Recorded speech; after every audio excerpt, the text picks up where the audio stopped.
So பொதுவாக protein தேவை நமக்கு எவ்வளோ அப்படின்னு பார்த்தீங்க அப்படின்னா 0.8 கிராம்ஸ் பர் கிலோகிராம் சொல்லுவோம். அதாவது வந்து ஒரு கிலோ வெயிட்டுக்கு கிட்டத்தட்ட வந்து 0.8 கிராம்னா உங்களுக்கு வந்து 80 மில்லிகிராம்னு வச்சுக்கலாம்.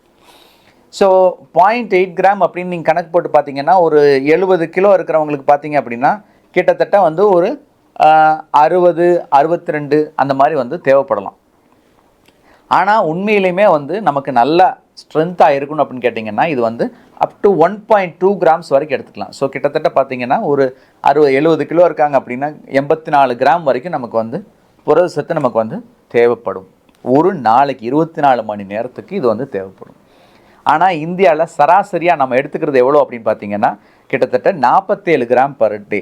இதே மற்ற நாடுகளில் பார்த்தீங்க அப்படின்னா 68 கிராம் ஒவ்வொரு நாளைக்கும் சராசரியாக எடுத்துக்கிறாங்க. ஆனால் இந்திய மக்கள் வந்து 47 கிராம் தான் எடுத்துக்கிறாங்க. நிறைய பேர் இதுக்கு பல காரணங்கள் சொல்கிறாங்க. நான் வந்து நான்வெஜ் சாப்பிட்றதில்ல அப்படி இப்படின்லாம் சொல்கிறாங்க. பட் வெஜிடேரியன் சோர்ஸ்லேயே நிறைய ப்ரோட்டீன் இருக்குது.